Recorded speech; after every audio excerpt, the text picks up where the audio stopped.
Hello there, guys. Welcome back to another one. Welcome back to another one. It's another quick recap. Not quick, just recap for me to rant about some things that have been going on. I just finished an exam. Sorry about maybe if I look this, if I look sleepy a little bit. Crazy, bro. Like exams are. It's exam season, and it's one of the reasons why, like, maybe I've not been able to find a way to post a lot or like catch up on a lot of things. But that's why these videos are coming, and once my exams are done, like it will be more easier and it will be more like more scheduling. Oh my god, the exam. I made a mistake in my last video. So I did the recap while the first game week was not done. Or let me say first game day was not done. So I stopped at reviewing the Austria Jordan game, then giving my preview for Portugal versus DR Congo, England versus Croatia, and the other one. But the second day I started for the listen, and it has kicked off very well. But before I jump into that, Portugal played versus DR Congo. And in that video, I expected the Portugal win. That is Portugal winning like 3-1. I think I said 3-1, but they ended up drawing 1-1. And that has been sparking a lot of debate and a lot of conversations online, which I would like to actually say my own brief or rant a little bit about it, and to not be so much biased about it, because yes, even though Messi is my goat, and Messi, I believe, if you watch my previous video, you will obviously know that Messi is the greatest of all time. For me, Messi is the greatest of all time. There is no debate about it. And one of the greatest achievements for Ronaldo is that he was compared to Messi. But the truth of the matter is, DR Congo, the first goal came from another from João Neves, a very short guy who also scored against in the Champions League. He also scored an heading goal against Bayern Munich, I think, against Bayern Munich. And then Wissa got a goal dying minute of the first half, that is 45 plus 5 minutes, and that was the end of the game, literally. But the conversation that has been sparked online was Messi, Ronaldo, players are not playing for Ronaldo, players are playing for Messi, this and that. Or my own few things that I've not really seen people say, this is the rating about the game. Both teams actually played not very well, but both teams played okay. Congo played normally, defensively solid, kept their backline very well. Wan-Bissaka was on his game. This Masuaku guy from the left on the left back was insane. Mbeba was having some few mistakes, but still insane. Wissa, even though he's had a poor season at Newcastle, still got a goal in the World Cup. I think it's the first goal, and it was a good game in a way, barring the disappointment from the Portugal midfield. And let's be frank, if even to compare Messi and Ronaldo together, the debate is always about Messi being a playmaker and Ronaldo being a goal scorer. Now, since Ronaldo goal scoring ability has diminished to an extent, because if you watch the Nigeria versus Portugal game, you will discover that his stuff has actually diminished a lot. And that has already limited his ability to some extent. Messi being a playmaker is forever going to continue to be a playmaker. Even though he becomes the slowest football player, he will still have the ability to play make. And he will still have the ability to shoot a ball. Ronaldo will still have the ability to shoot a ball, but will he have the ability to play make? That is the difference. That is one of the reasons why Messi has the goals, Ronaldo have the goals, Messi have the assist, Ronaldo does not. Ronaldo does not. And that is one thing you can actually use to. Sorry, my camera's supposed to be. That is actually something that we should actually use to compare these two. The playmaking ability of Messi is the one that is helping him very well at his old age. Sorry, not at his old age, at his retiring age of football, at his old age of football. 39 is not really old. And Ronaldo's ability to shoot, which has diminished, is limiting him at the moment, because some shots that he would score normally when he was 20 something or even early 30s or 20, like at his prime age, goal scoring ability of Ronaldo that he used to have while he was much younger is diminishing at the moment, which is playing a key limiting role or factor to how he's going to play in the Portugal squad. Another debate is Ronaldo needs to be dropped. they need to play another person, maybe Joao Felix or something like that. Truth of the matter is, let's before I say my own point about that, let's look at the bench of the Portuguese national team bench, right? Conceição for Juventus, Semedo, Rafael Leao, Gonzalo Ramos. Then let's go to their attackers, right? Matheus Nunes used to be a midfielder. That's Pep's doing, defender now. Gonzalo Inacio, Trincao, Gonzalo Guedes, Joao Felix, Ruben Neves, and Ruben Dias. First, the starting 11 of the Portuguese squad, I would say that if Messi had this midfield, and I'm not saying like maybe I'm undermining the midfield of Argentina. They are top class. The way they control the ball, I said it in my previous video, the way they control the ball is actually the best I've seen in the World Cup at the moment, except from recently, another time recently, which we'll get into, right? But the midfield of Bruno Fernandes, Vitinha, Neves, you can even include Bernardo Silva to some extent, and Neto to some extent, is world class. And these are top, like Joao Neves is one of the best players. To me, I've always said he's better than Vitinha. I don't know about any other person, but Joao Neves is much more better than Vitinha. His style, his class, what he brings to the game. But Ronaldo to be dropped is not actually a thing. I feel he's still quite okay in the squad, but these players are not playing for him. They are literally not playing for him. Like, so many instances in the first half of that game, I saw, oh, you could lay passes to Ronaldo for him to have a shot on target or to have a shot at least. None. In the first half, Ronaldo did not have any shot. Nothing, nada. In fact, he had to drop down to the midfield to start receiving the ball for himself, which, yes, in the past, he would be able to dribble and then create something. But he can't do that any longer because of his age. My own viewpoint is Ronaldo used to be a goal poacher. Used to be. Now he's a penalty taker. Messi used to be a creator and goal scorer. Now, Messi is still a goal scorer because of the way he plays and because of the style of his play. And he can still create chances. Difference. Pure difference.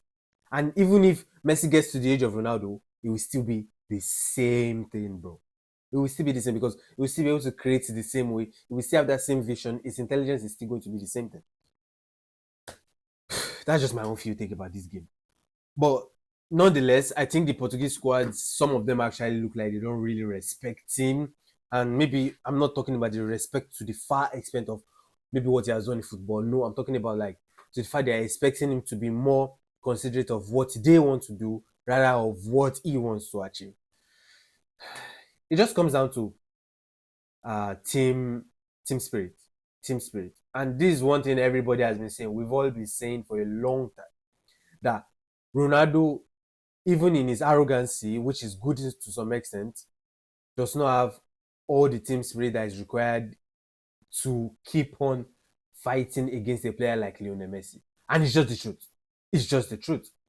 Because if he did have it, Messi's respect in the Argentina squad would almost be equated to the Portuguese respect that they'll be giving to him. Once again, I don't mean respect in the sense of what he has achieved or what he has not achieved, but respect in the sense that he is not helping them and they don't see the need to help him because they are not linking together. If you see Messi's play, Messi always helps. Messi helps his player a lot. A lot. Like, helps them in the way they switch the ball away from the Messi side to another. That's another discussion for another day. But the next game was England versus Croatia. This game went so wildly. Like, Harry Kane scored in the 12th minute. And next, they kept on playing. Croatia scored. Mistake from, sorry, not mistake, but defensive errors in the England squad. Let's see the squad that started this game actually. I have a few discrepancies or few on agreement with the squad that started. John Stones starting by the side of Konsa. By the way, if you don't know, Konsa is actually a very slow player, but Rich James is quite fast. Maybe he can cover the pace. But now that I'm talking about Rich James, I will leave that for maybe when the next season starts, and I will say another thing to say. But Konsa is a really slow player. Johnston is also aging and is also slow. So why play two of them together? From Tuchel's perspective, probably experience and leadership to not play a McGay from the start, or maybe because it's a McGay's first time, try to help him sink to the atmosphere and to everything. But it was still a very good game. Fantabulous game from Harry Kane. Oh my god, Harry Kane is the top number 9 at the moment. And I think is the leading Ballon d'Or winner if England can just go far. Like, I mean, really far. I mean, second place, third place in this World Cup. And he has goal contributions and assists. He's probably going to win the Ballon d'Or this year. But dark matters can come. If Messi wins it, for example, if Messi wins the World Cup, for example, we might say a 39 or 40 years old, the oldest person to ever win a Ballon d'Or winner.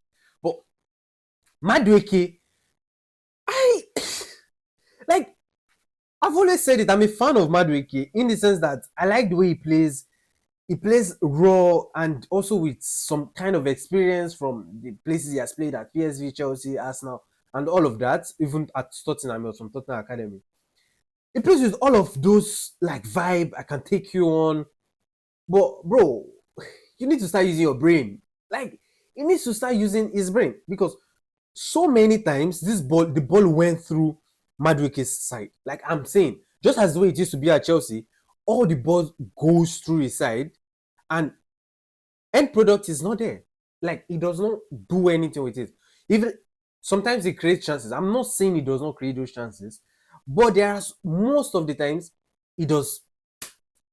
Either he tries to cross it and the cross goes wide, or he tries to cross it and the cross goes over the bar, or the cross goes over the other lane and stuff like that. But the truth of the matter is, if he can just improve on his goal, like I said it in the review, that if the two wingers can be more productive, obviously it is Tucheleban's ball. The ball will always go through you guys. If you can just be more productive in the way you release your ball and the way you progress the ball, you are done, bro. Like I mean, you are good to go. You will see Tuchel will keep on using you until you have hamstring like the James had hamstring. But the truth of the matter is they played well, good for them to be able to come back from 2-2 draw in the halftime to winning it. Was it 2-2 draw in the halftime? Oh, it was 3-2 to being able to end the goal. And Rashford scored a goal. Like when Rashford is about to score that goal, like it was a clear one-on-one chance, and then in my head I was like, please Rashford, just score this. Even though like yeah, you're a Manchester United player, but just score this because people are going to be on you. Like just that means, even though Madueke has been doing all of this is nonsense, Anthony Gordon has been doing all of this is nonsense. If he misses that goal, people will be on Rashford, bro. People will be on Rashford. Like, bro, thank God Rashford scored that goal. If not, this would have been insane. This would have been insane for him. And let's go to the next. Then Ghana played, Colombia played. Then the next game started. South Africa and Switzerland versus Bosnia. That was where it started from. South Africa, Czech, and Switzerland, Bosnia. That was the second paper. Ghana versus Panama. I've said it on my Instagram story. Ghanaians. With all due respect, I'm sorry. I know you guys probably would love your coach so much. I think he has coached Real Madrid at some point of his career, and he has coached some other big teams. But what is doing with your squad?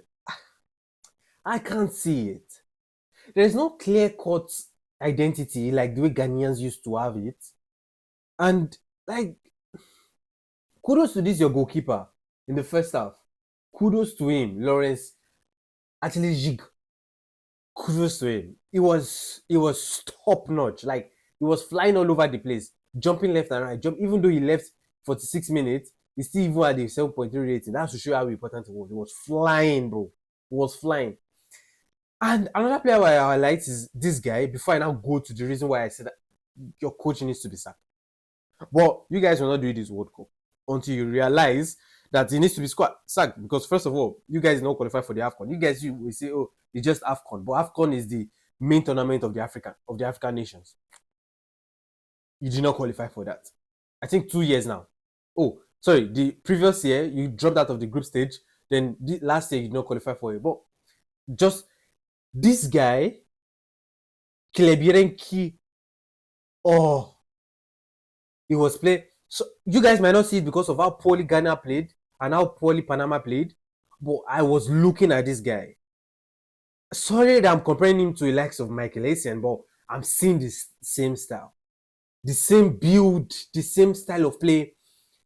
The heat map may not show it, but it was everywhere. It was everywhere. This Caleb Yurenki, sorry, I don't know how to pronounce him. And the fact that he plays for Norgerland, 20 years old, good age actually, very good age. He can look for a move this summer if he can. If he plays very good and if Ghana goes far. But he has a bright future. You have to watch out for him. Caleb Yurenki. Sorry, I'm pronouncing his name, but I think my Ghanaian said this Caleb Renchi. Caleb Yurenchi. Top notch player. Top notch. He plays as he says CM, but he actually plays as a CDM.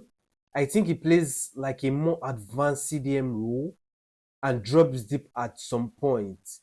But top. Now, to why I said you guys should sack your coach. Now, yes, you would have said, oh, he brought on these people 50 something minutes, he brought them second half, he realized, oh, this is where the people were supposed to use from the beginning of this thing. But there is no reason why Abdul Fattah and this Thomas Asante guy is not starting. Yes, I know, like, they're not really, but they are the big names in the Ghanaian squad.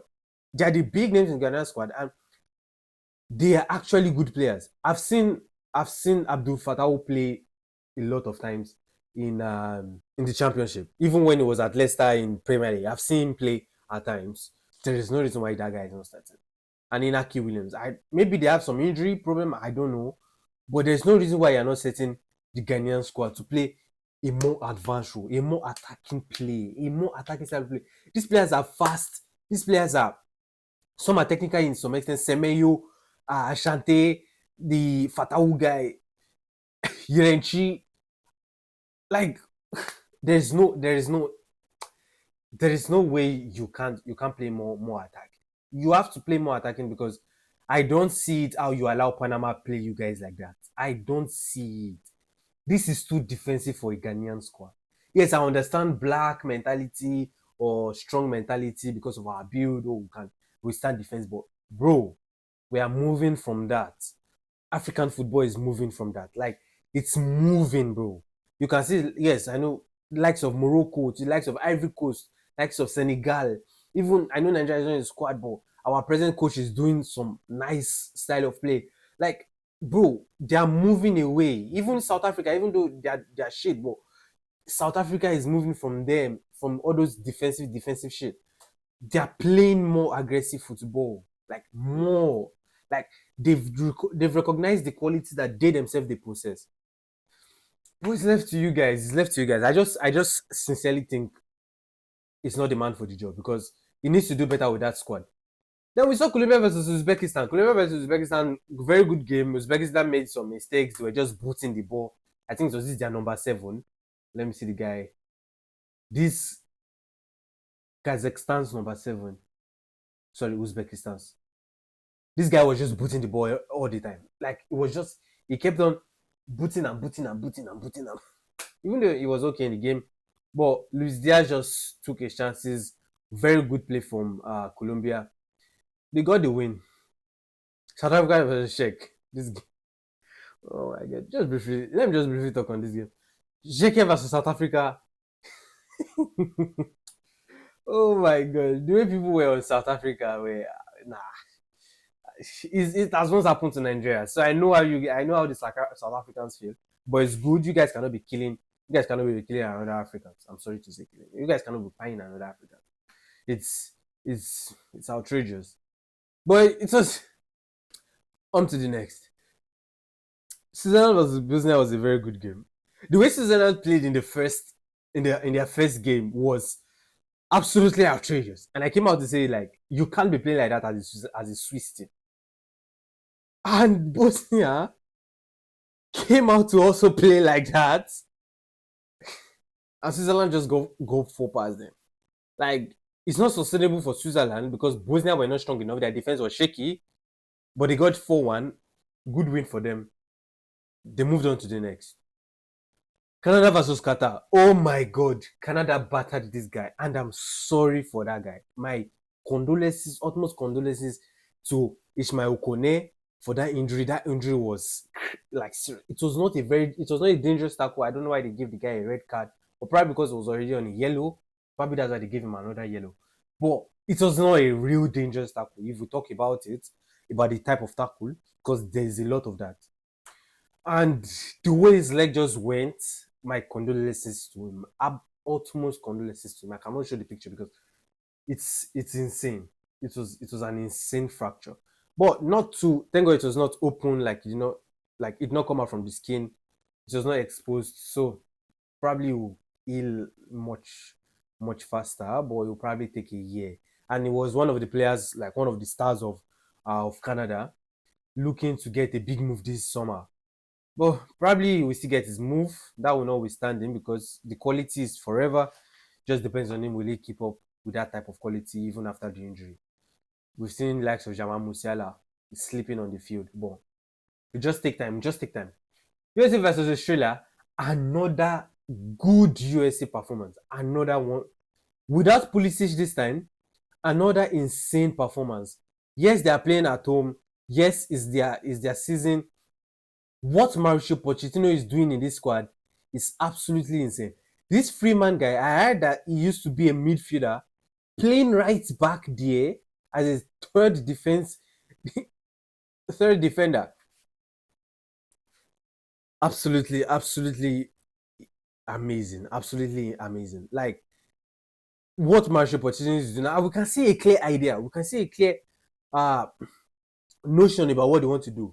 They want to be quick in the transition, try to move the ball faster, play that triangular type of linking up plays and stuff like that. Even though Pulisic was not there, but you could still see that the style of play that they wanted to go through was always from the wing, cut into the middle, get a shot on, or try to force a mistake from the opposing team. It was good enough. It was a good game. USA on the fly, 6 points. They top their group now. Mexico versus South Korea. Guys, can we just jump that? I actually did jump it, but Mexico versus South Korea. A lot of players had very bad games. Very, very bad games. It was a tight game.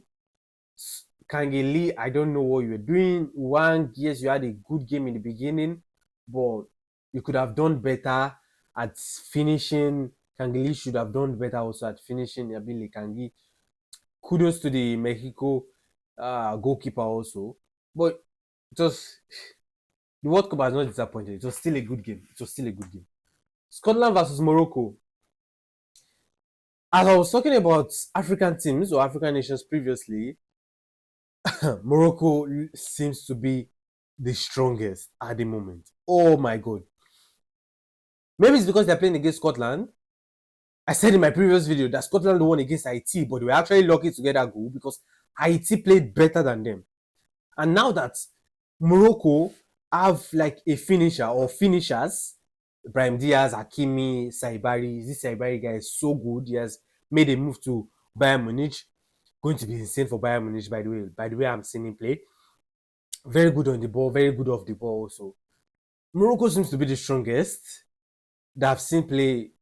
Ivory Coast and Senegal, but Senegal seems to be doing nonsense. The way they've played, they play like European football with a touch of African mentality.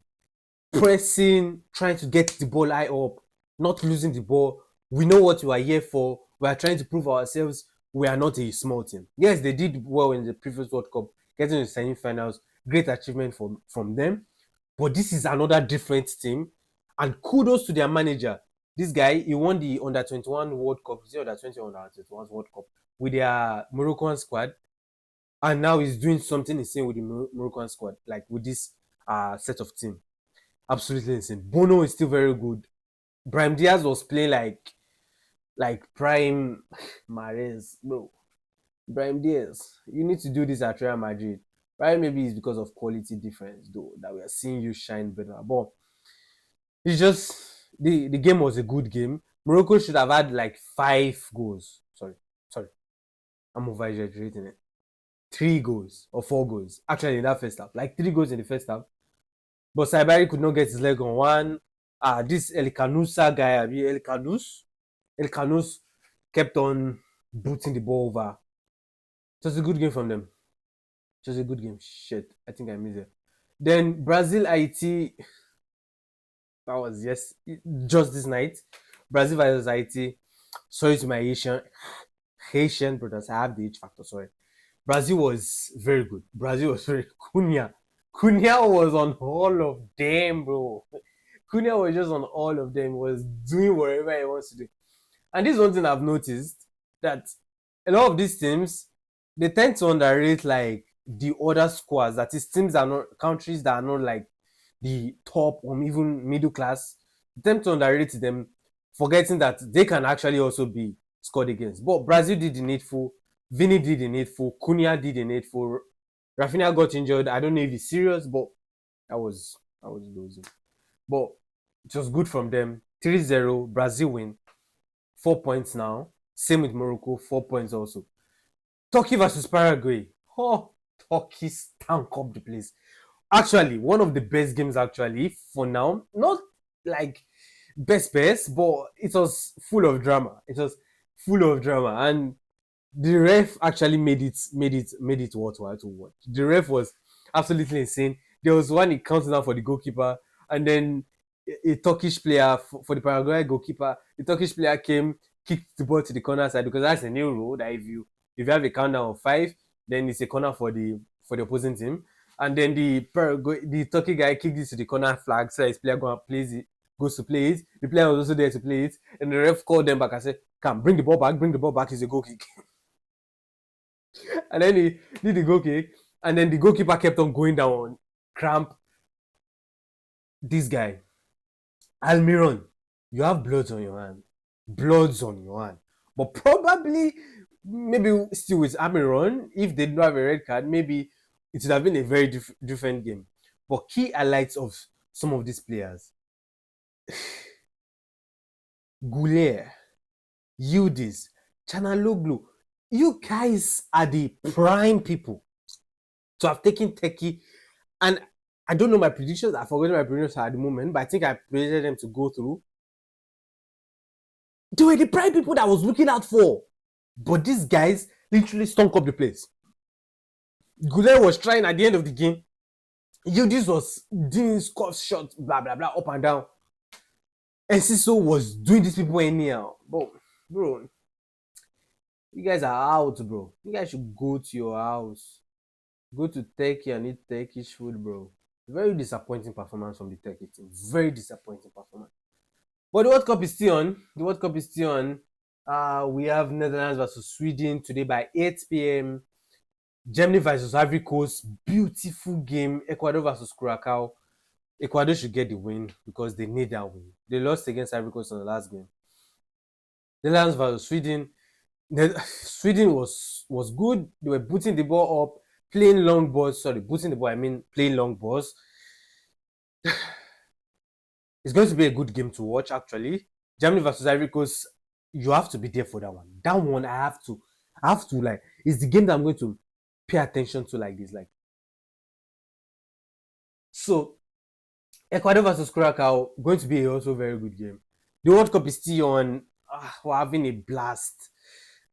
Yes, I know I have exams, and they're limiting my video making skills, my video making ability. But once the exam is done, the World Cup is still going to be on. I'll try to be here probably 2 days in a row. 2 days. But we'll see. I don't want to make dead promises or blind promises. But the World Cup has been banger. Kudos to Infantino. I think that's his name. Sorry, I forgot his name. FIFA president. He's been in a lot of games. I think 2 games per day at least. He's been in a lot of them. The stadiums in USA, by the way, the stadiums are top, bro. Beautiful design. I'm an architecture lover. Beautiful designs. Those stadiums are beautiful. I'm telling you, like the capacity, the design, the architectural, except from one that they use on pole stands. That one is shit. But the other ones, they've been top notch. They've been top notch. This World Cup has shown me a lot of players, and that's what the World Cup is for. And kudos to FIFA again. They are doing a They are doing a great work. All the nations. Yes, I might call some shit. I might call some not good. I might call some good. But all the nations at the World Cup, their performances have been good. Their performances have been good. Some have been great. Some have been nice. Some have been shit, but they've all tried their best. They've all tried their best. Everything still boils down to quality, what each nation is bringing out, and a lot of immigrants in different nations. Like some nations, you will not think that white people are there. You will see white. Some people that you don't think black people are there, you will see them. Some nations that you don't think Caucasians are, you see them. Some Latin, you will see them. So a lot, and this is just to show that football is for everybody. It's to unite the world, and it's for us to have fun. But while you have fun, don't forget you still have to win. See you guys in the next one. Bye. Wish me good luck in my final exam.